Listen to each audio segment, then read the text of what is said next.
دوستوں، اس وقت میں حضرت مخدوم سیدنا علی بن عثمان حجویری رحمۃ اللہ تعالیٰ علیہ کے مزار پر موجود ہوں۔ آپ کا شمار دنیائے تصوف کی بڑی اور مشہور ہستیوں میں ہوتا ہے۔ اگر کبھی تصوف کی تاریخ لکھی جائے اور لکھنے والا آپ کا ذکر نہ کرے تو اس کی لکھی ہوئی تاریخ ادھوری اور غیر معتبر ہی رہے گی۔ آپ کا جنم افغانستان میں حجویر نامی بستی میں ہوا تھا، اس لیے آپ کو حجویری کہا جاتا ہے۔ اس وقت افغانستان پر غزنوی خاندان کی حکومت تھی۔ آپ نجیب الطرفین سید تھے۔ آپ کی والدہ محترمہ مشہور صوفی بزرگ تاج الاولیاء کی بیٹی تھیں اور ایک نیک سیرت اور عبادت گزار خاتون تھیں۔ آپ نے اپنی عمر کا ایک حصہ اس دنیا کی سیر و سیاحت میں بھی گزارا۔ اس دوران آپ نے بہت سی مشکلات دیکھیں اور تجربات سے بہت کچھ سیکھا۔ آپ نے جن اساتذہ کرام سے تعلیم حاصل کی ان میں حضرت ابو العباس احمد بن محمد الشوکانی، حضرت شیخ ابو جعفر بن المصباح، حضرت شیخ ابو القاسم عبد الکریم بن حوازن، شیخ المشائخ ابو القاسم بن علی بن عبداللہ، شیخ ابو سعید فہمی جیسی عالم اسلام کی ممتاز اور عظیم المرتبت ہستیاں شامل ہیں۔ طریقت کی تعلیم آپ نے اپنے شیخ ابو الفضل محمد بن حسن ختلی رحمۃ اللہ تعالیٰ علیہ سے حاصل کی۔ ان کے بارے میں آپ لکھتے ہیں کہ میں نے طریقت میں ان سے رہنمائی حاصل کی۔ تفسیر و حدیث کے زبردست عالم تھے اور تصوف میں حضرت جنید بغدادی رحمۃ اللہ تعالیٰ علیہ کا مذہب رکھتے تھے۔ حضرت خواجہ معین الدین چشتی اجمیری رحمۃ اللہ تعالیٰ علیہ نے 40 دن آپ کے مزار کے قریب رہ کر چلہ کاٹا۔ واپسی پر آپ کے منہ سے بے ساختہ یہ شعر نکلا جو کہ زبان زد عام ہو گیا: گنج بخش فیض عالم مظہر نور خدا، ناقصاں را پیر کامل کاملہ را رہنما۔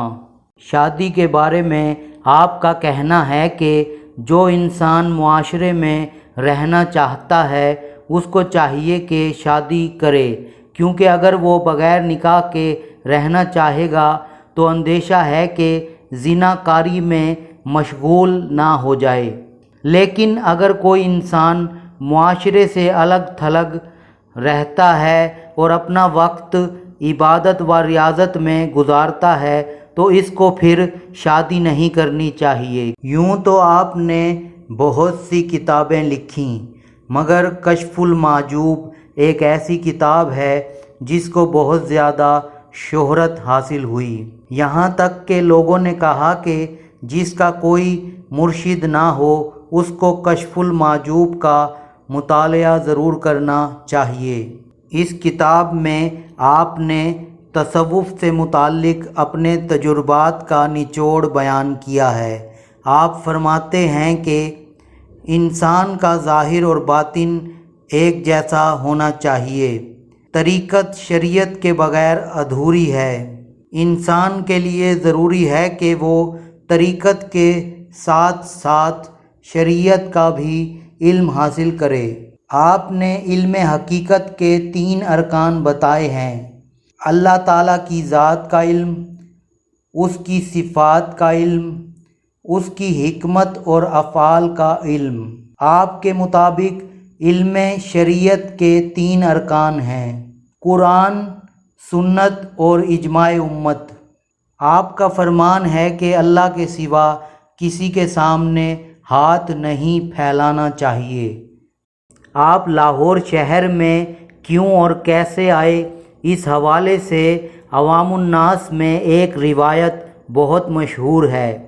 لوگوں کا کہنا ہے کہ ایک دن آپ کے پیر و مرشد حضرت شیخ ابو الفضل محمد بن حسن ختلی نے آپ کو حکم دیا کہ دین کی تبلیغ و اشاعت کے لیے تم لاہور چلے جاؤ۔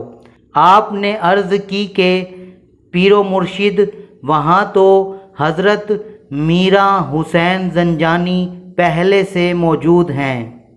آپ کے شیخ طریقت نے فرمایا کہ نہیں، تم وہاں جاؤ، تمہاری وہاں ضرورت ہے۔ چنانچہ اپنے پیر و مرشد کے حکم پر آپ لاہور چلے آئے۔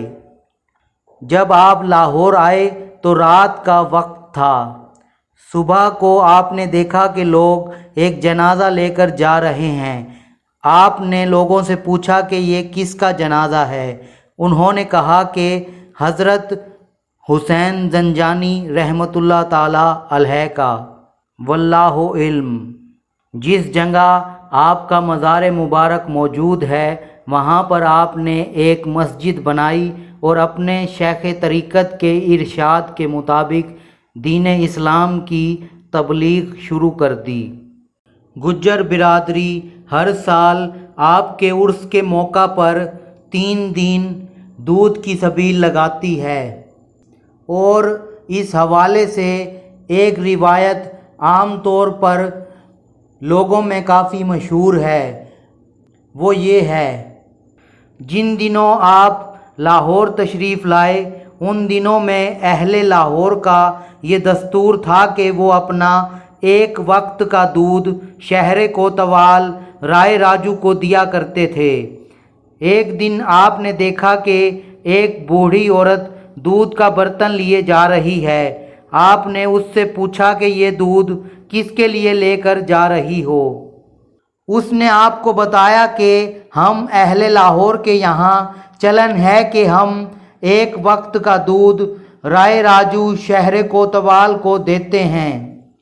اگر کسی دن ہم ایسا نہ کریں تو ہمارے جانور دودھ کی جگہ خون دیتے ہیں۔